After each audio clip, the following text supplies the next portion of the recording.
Welcome to Exploration Dreamland, a quiet read aloud of the writings of explorers of the real world and the worlds of imagination. Drop anchor, relax into your comfortable bunk, and drift off to Dreamland with us as we read a lightly edited version of Cave Regions of the Ozarks and Black Hills by Luella Agnes Owen, published in 1898. The book will be read in order, so if you would like to begin at the beginning, please start with Season 3, Episode 44. Content note: if by some chance you feel inspired to investigate any locations mentioned, please keep in mind that they may not be currently accessible to the public. Some are operated as commercial caves and have been noted as such where appropriate. This book was written quite some time ago and therefore does not necessarily reflect current-day outlooks and language choices. The scientific texts may use outdated terminology or be inaccurate in light of more recent discoveries. This podcast was created primarily to help you relax and to entertain you. The texts are chosen for their ability to charm and interest you, rather than for educational purposes. If you would like to stay in touch between episodes, you can follow us on Instagram, Twitter, or Facebook at Exploration Dreamland. If you have a moment to leave us a review on iTunes, it would help other listeners find us. You can also hear our episodes on YouTube. If you are listening there, please like our episodes and leave a comment for us. We'd love to hear from you. Now, take a deep breath in, and as you exhale, relax any tension in your muscles. Close your eyes, snuggle into your sleeping space, and listen to tonight's tale.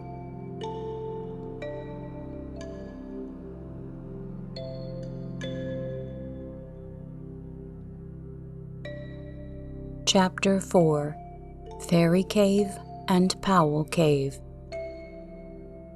Fairy Cave. A quick note from your host in 2023. This cave is now known as Talking Rocks Cavern and is open to the public as part of Silver Dollar City.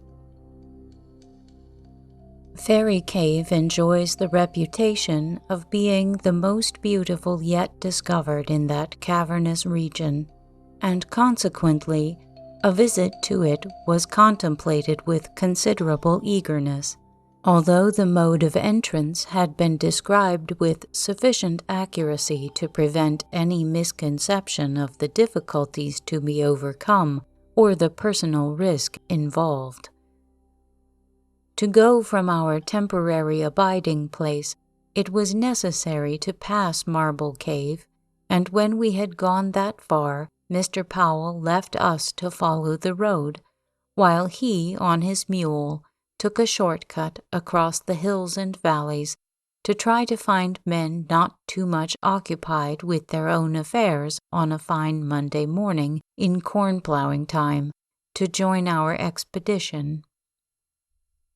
As neither our small companion Merle nor ourselves had any knowledge of the locality of our destination, we were carefully instructed to follow the main road to the Wilderness Ridge, and keeping to that, pass the Indian Creek Road and all others that are plain, but turn down the second dim road and follow it until stopped by a new fence where we would be met and conducted. So long as points to be passed held out, these directions gave us no trouble whatever, even the first dim road offering no obstacle to the pleasure of our progress.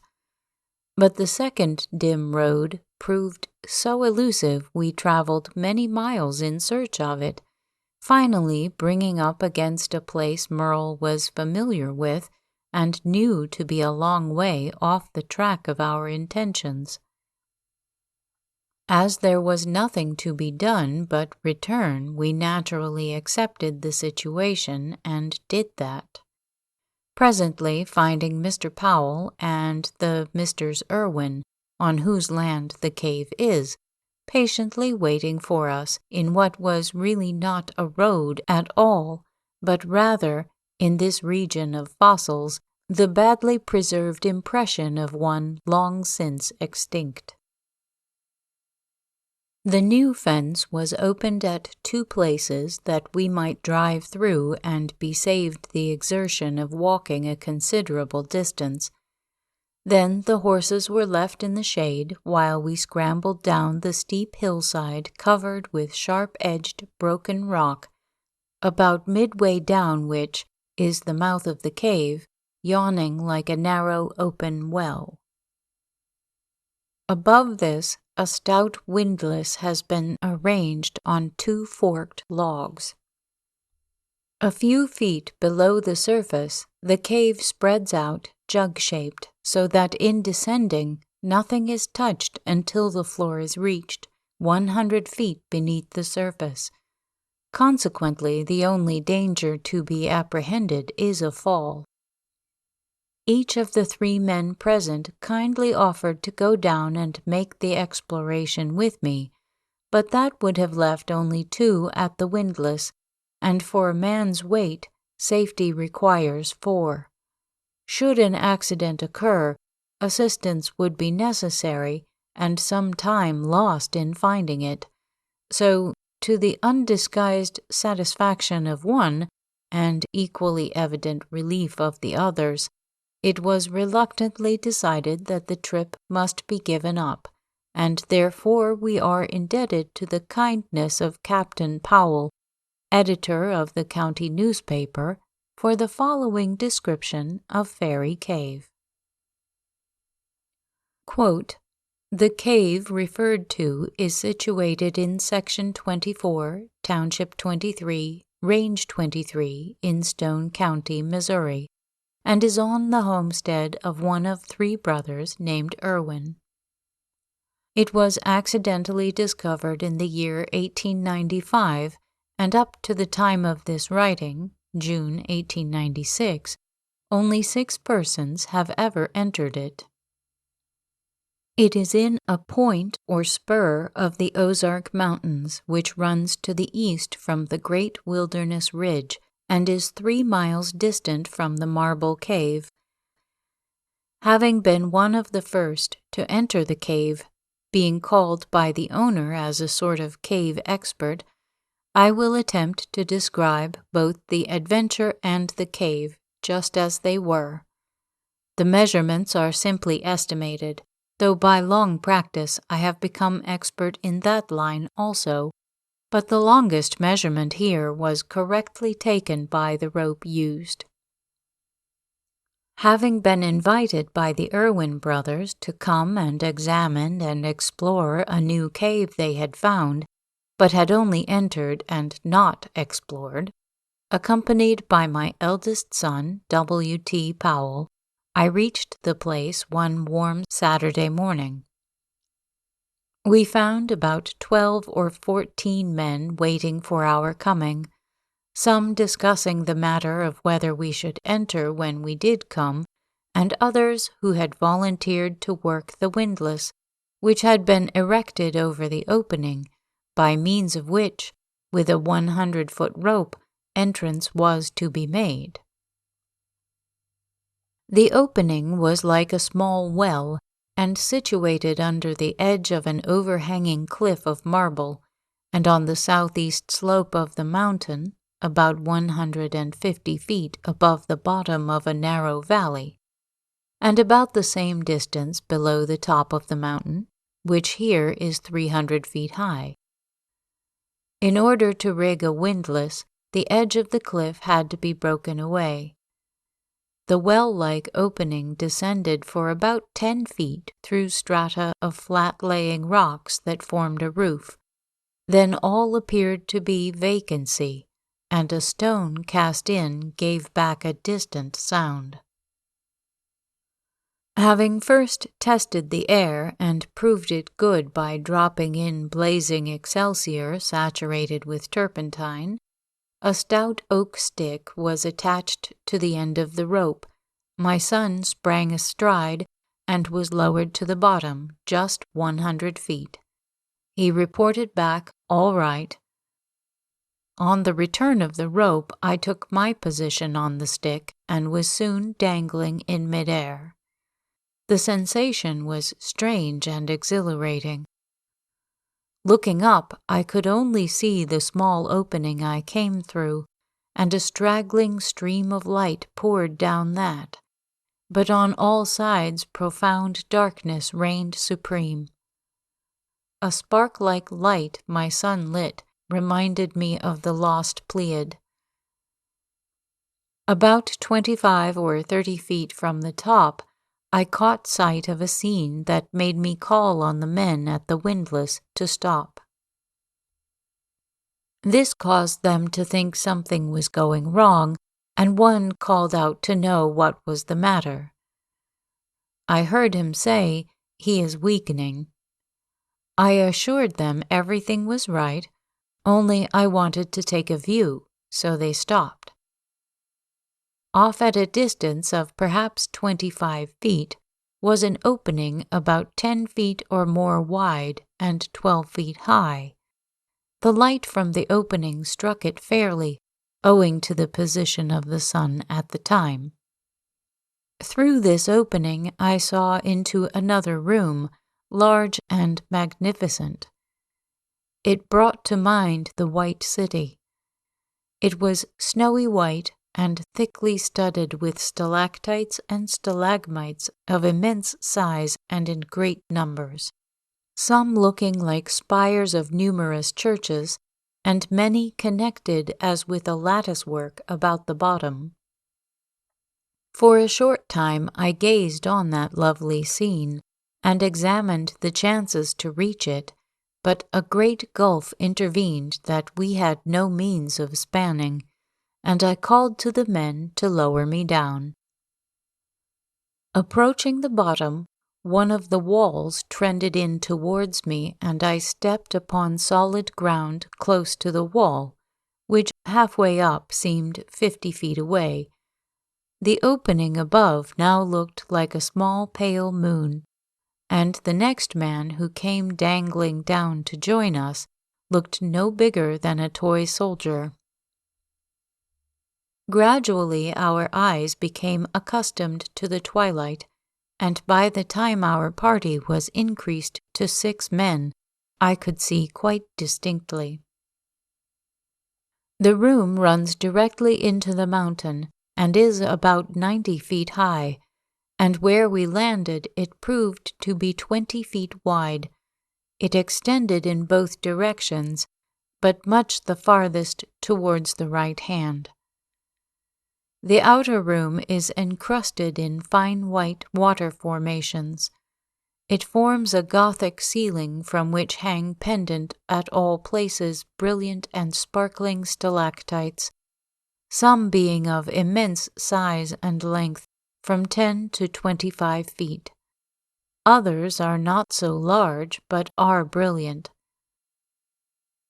We created a flood of artificial light with dozens of candles and lamps, and then, and not until then, could we see the slope and contour of the roof. A few bats were flitting about, disturbed for the first time. To the left, a vast white pillar extended from floor to roof. It was pure white, and about 5 feet in diameter all the way up. It was fluted, fretted, draped, and spangled. I never in my life saw anything more chaste and lovely. I thought of the countless ages it must have taken to form that monument, of the streams of clear water that had fallen and left their calcite deposits while it grew year after year, age after age, century after century, in this profound darkness, disturbed by no noises save the rhythmic sound of the falling drops and the dull flitting of the bats, who alone were the living witnesses of its construction. To the rear of this great pillar the room is divided into 3 galleries, one above another. With great difficulty and much danger we climbed into each of these. The floors were all like the pillar of pure white onyx and extended back a distance of 30 or more feet. The floor of one formed the roof of another. They were brilliant with hanging pendants, and the side walls were all veneered with the same white and crystalline formation. To entirely describe them is impossible. A day in each would still leave the observer short of words in which to tell of the wonders. Turning towards the right hand from the entrance, we advanced 200 feet up an incline of dry clay, the room widening gradually until its width is 40 feet, when we reach the top of an elevation 30 feet above the starting point, where a sudden steep descent brings us to a halt. A stone cast down strikes water, and the sound of a splash comes back to us. With caution we seek our way down the hill and stand on the edge of a small lake or pond. Suddenly my son, who is in the lead, rushes back, saying, "Look out, I put my hand on a snake." Some of us, being armed with hickory canes that had been thrown down, concentrated our lights and advanced. Sure enough, there is a snake a yard long coiled up on a section of rotten wood. It proves to be a copperhead, the most quarrelsome and vicious snake in this country, but his nature is changed so that he makes no effort to fight and is killed with a blow, and is sent to be hoisted up that we may examine him in daylight. No others were found, and probably he had fallen in at the opening. Examining the lake, we find it to be about 40 feet wide and the same long, and it fills the room from wall to wall. We cannot pass it, so must either stop or wade through. We decide to wade, and on measuring the water find it only 2 or 3 feet deep, with a soft clay bottom, and in many places islands of stalagmite rise above the surface. On the sides of the lake there are formations in the shape of sofas and lounges, and they appear to be cushioned, but the cushions are found to be hard, solid rock. As the lights advance across the lake, new wonders are revealed. Curtains and draperies hanging from the top almost touch the water and entirely cut off the view beyond. Passing under a curtain at one of the highest places, we emerge from the lake and, once more on dry land, advance up a slope. Here the water formations have taken human shapes of all sizes, and several colors now appear and help to present a chaos of beauty. 200 feet more and the chamber ends in a vast waterfall, but the water has turned to stone. Above the waterfall is an opening, but it is 25 feet up a smooth wall, and we have no ladder. The journey was at an end.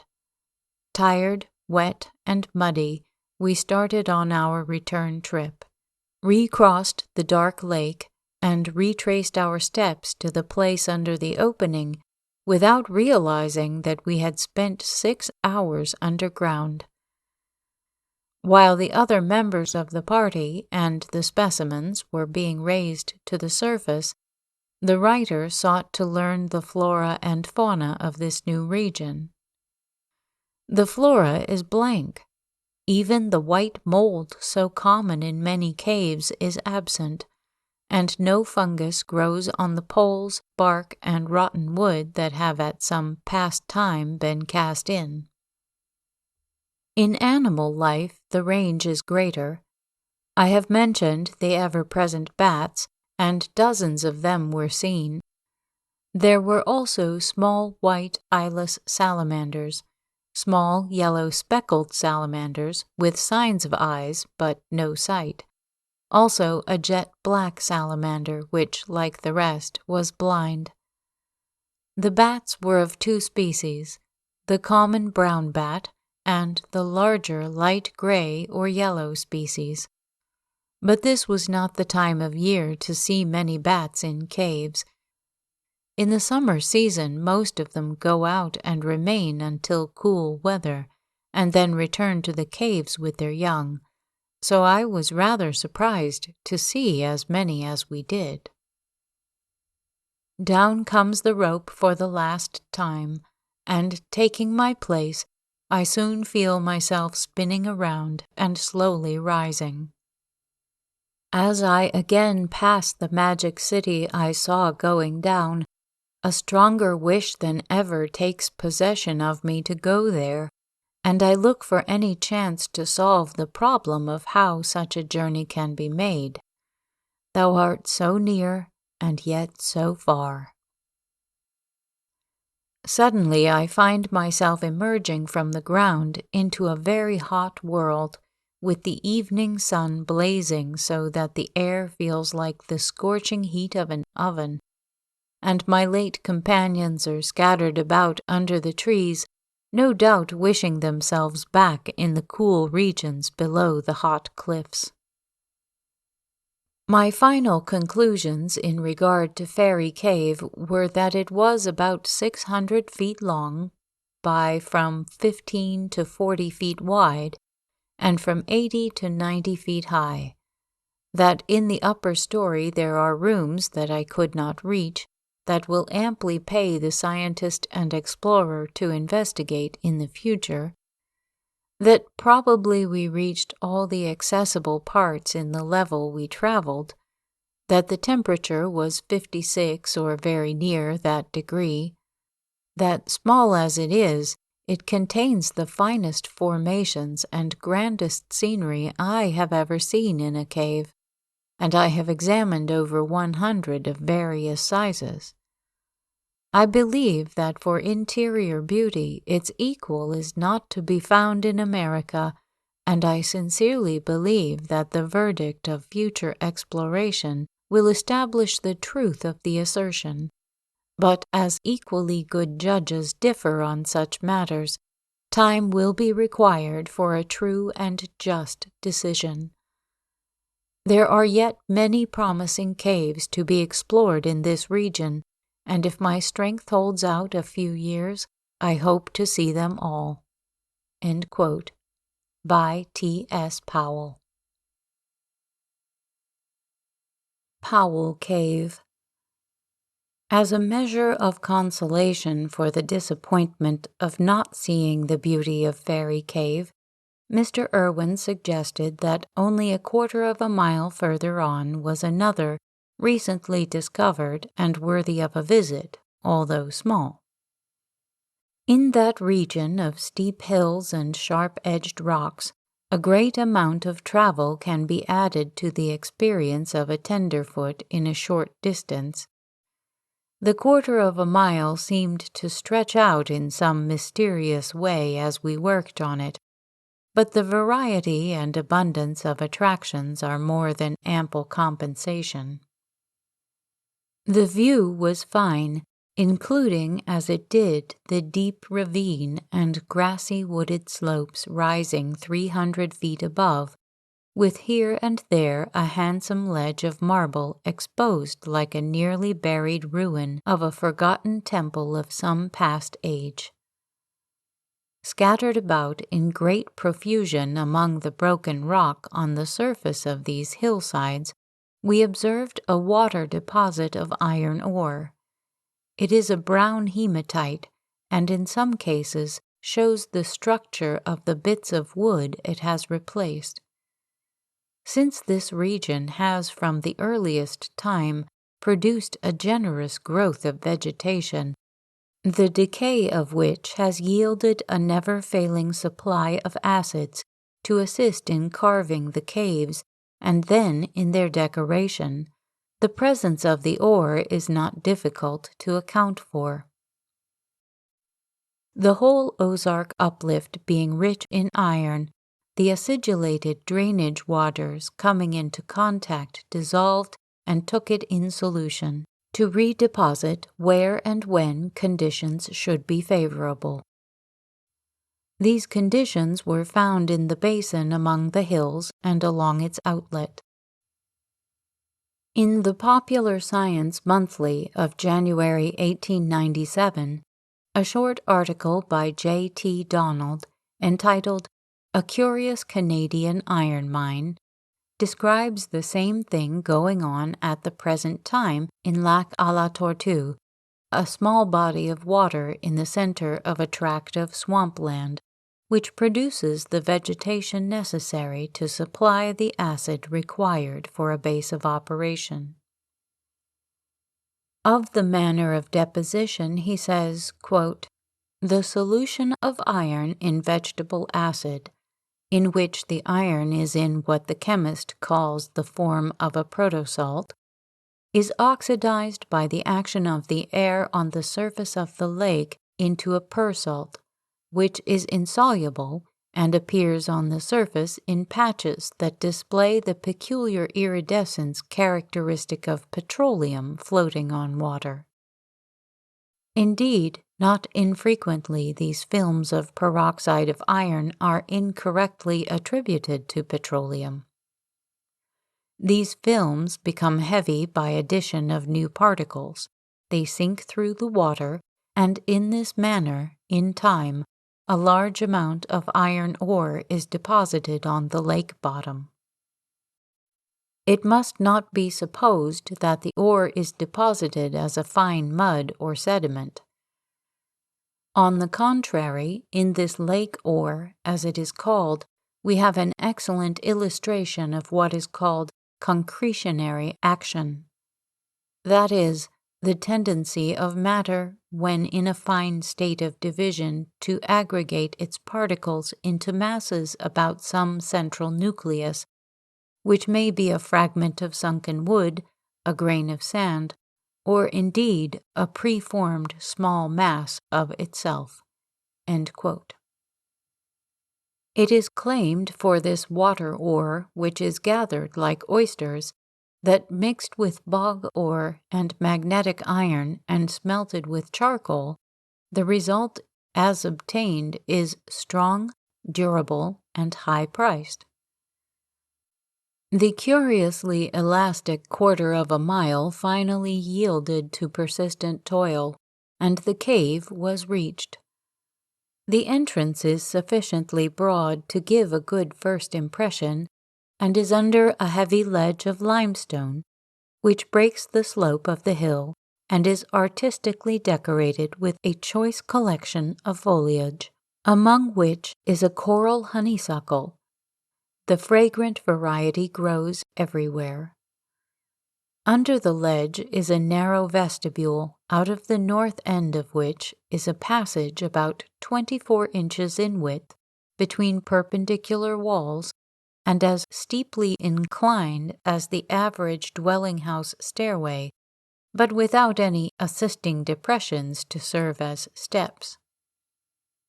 Mr. Irwin cut a grapevine, and making one end secure at the entrance, provided a handrail, by the aid of which I was able to easily descend the stepless way and afterwards remount. The first chamber entered is the principal portion of the cave, and by actual measurement is 49 feet in length by 48 in greatest width, and the height estimated at 50 feet. On account of irregularities, it appears smaller but higher. On opposite sides of the chamber, at elevation about midway between the floor and ceiling, are 2 open galleries. The floor is extremely irregular with its accumulation of fallen masses of rock, and the action of water has given to portions of the walls the appearance of pillars supporting the arches of the roof. The whole aspect is that of a small Gothic chapel. Off to the northwest is another room measuring 30 feet in each direction, and out of this are several openings, too small to squeeze through, which indicate the possible existence of other chambers beyond, but they may be only drain pipes. The cave contains no drip formations, notwithstanding which it is one of the most charming, and when invited to name it, I called it Powell Cave, in honor of the most ardent admirer of caves in that county, and to whom I am much indebted for valued assistance.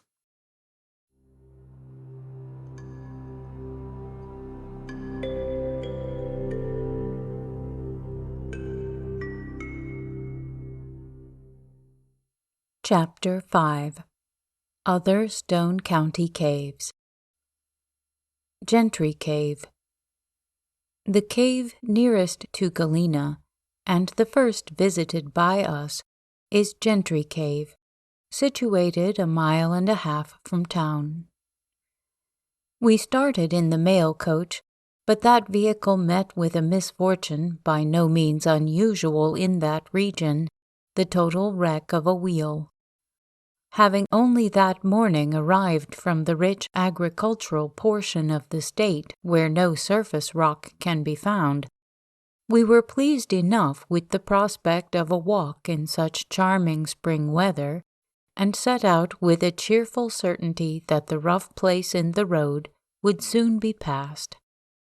But the school of experience is always open for the reception of newcomers, and we were admitted to full duty without question.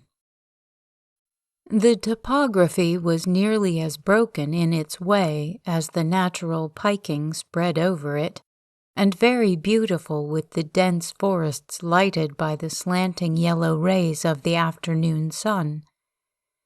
The way leads up to the ridge road, which is at length abandoned for no road at all, and descending through the forest, more than half the distance down to the James River flowing at the base of the hill, we come suddenly in view of the cave entrance, which is probably one of the most magnificent pieces of natural architecture ever seen.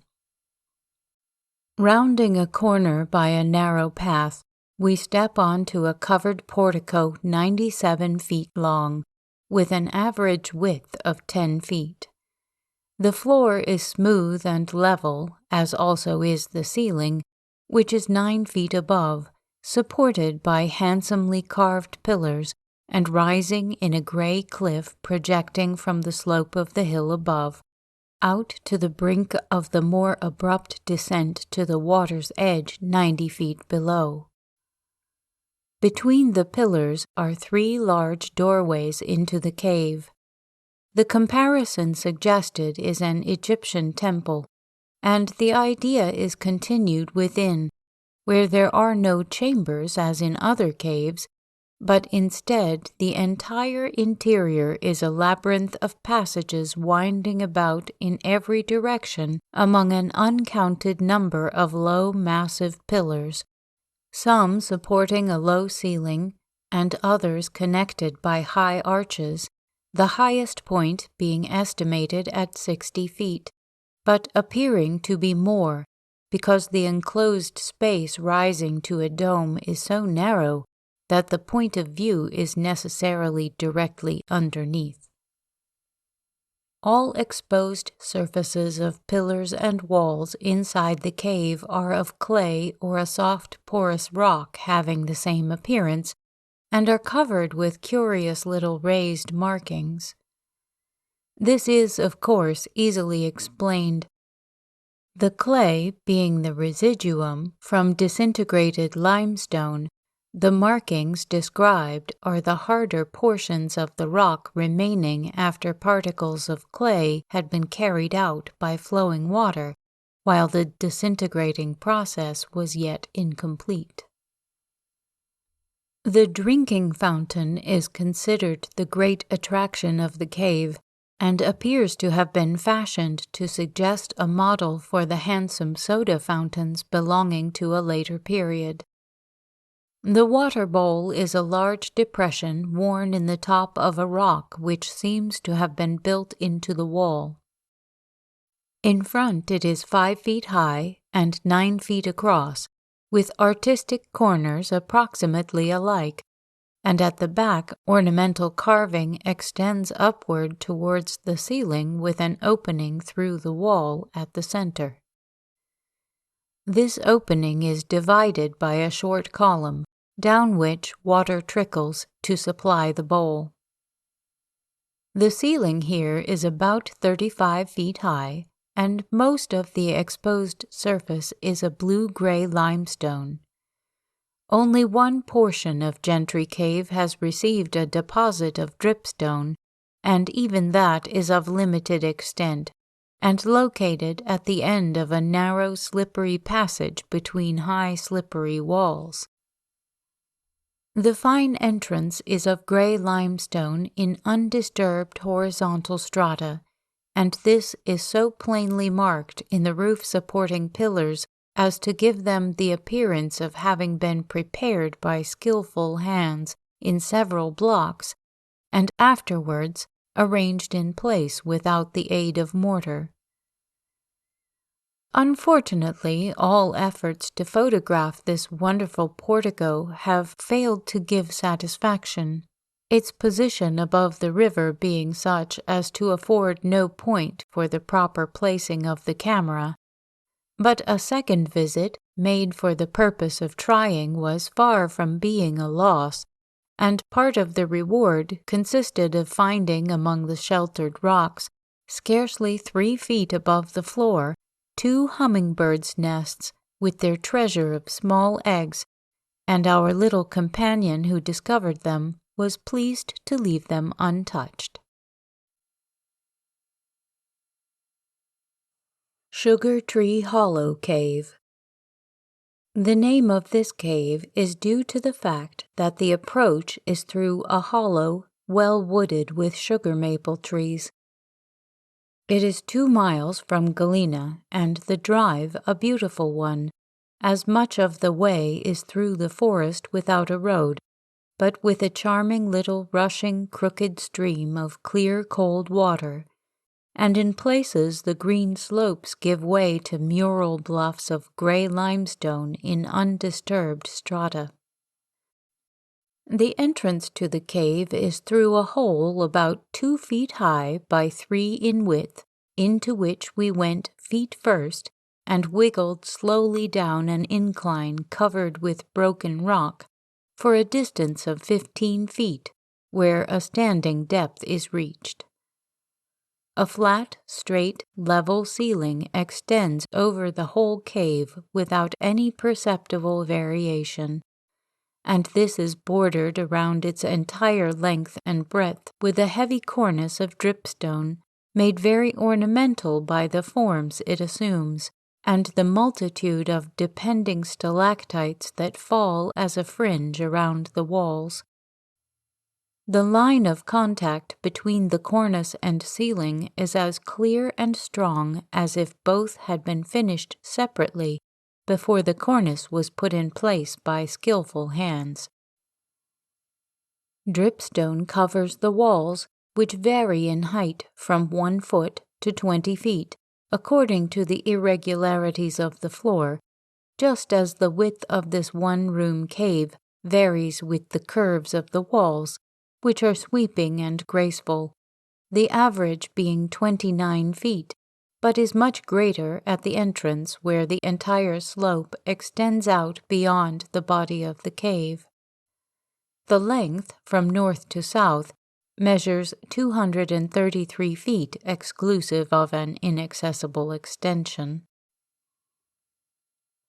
The south end of the cave rises by a steep slope to within a foot of the ceiling, with which it is connected by short but heavy columns of dripstone, and another line of pillars of graduated height meets this at right angles near the middle, and ends in an immense stalagmite that stands at the foot of the slope like a grand newel post.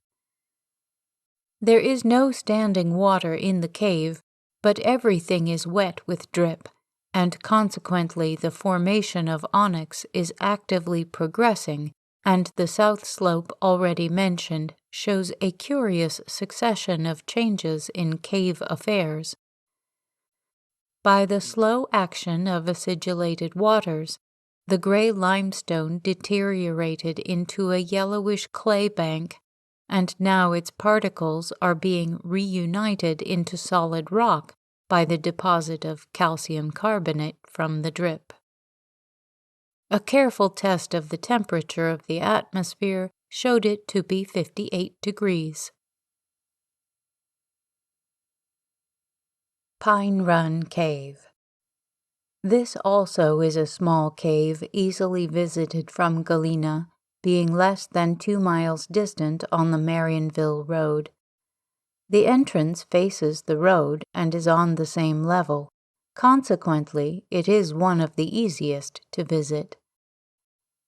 Just within is seen an opening in the ceiling, which we are told is one of the 2 ways to an upper chamber whose chief attraction is a dripstone piano, and the means of ascending is at hand in the form of a Spanish ladder. But an attempt of that sort might even cause the new woman to hesitate, and who hesitates is lost. The ascent was not made.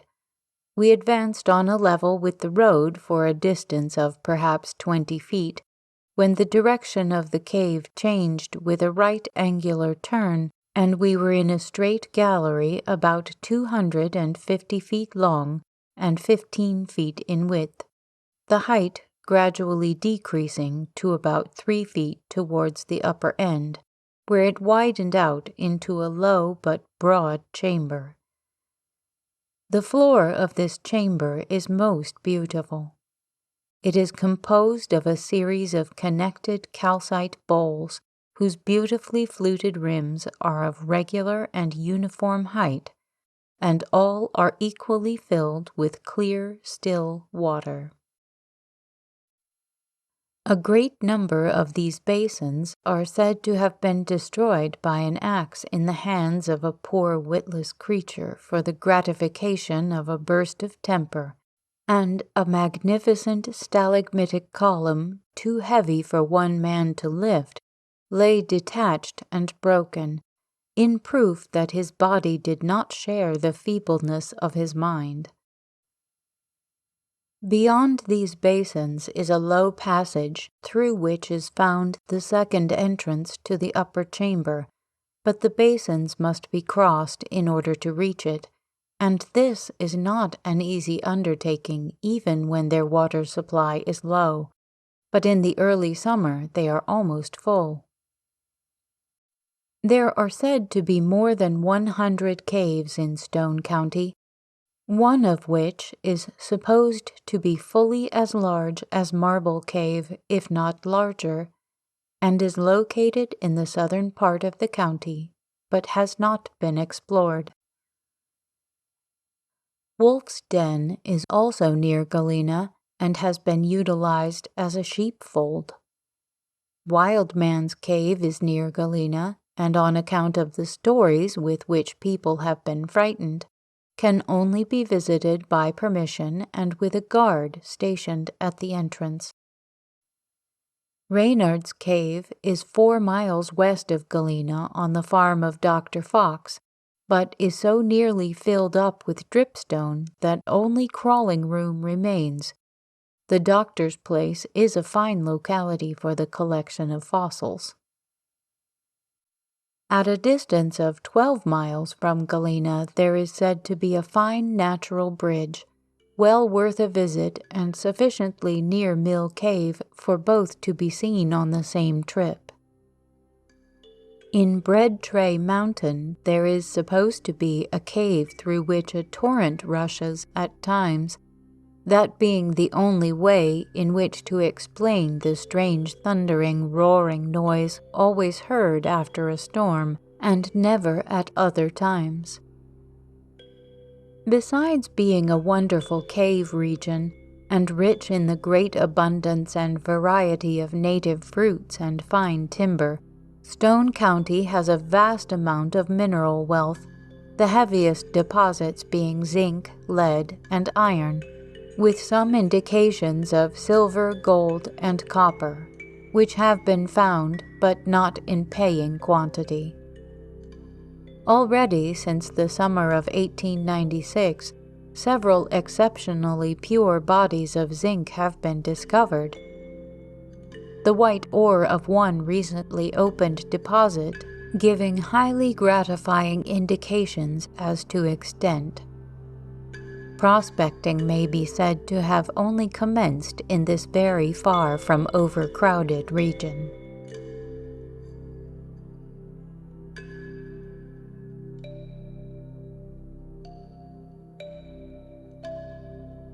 Stay tuned for the next segment from Cave Regions of the Ozarks and Black Hills by Luella Agnes Owen. Please follow, rate, and review us on your favorite podcast app. Keep in touch with us on Twitter, Instagram, Facebook, or YouTube, and recommend us to anyone you know who could use a quiet break or a little help falling asleep. Exploration Dreamland is produced, edited, and hosted by me, Sarah Vanzaley. A big thank you to Project Gutenberg for helping me find many interesting publications. Thanks also to Kevin MacLeod at Incompetech.com for providing the theme music for this show. The title of this piece is Kalimba Relaxation Music, if you would like to visit his website to hear it in its entirety. Sweet dreams.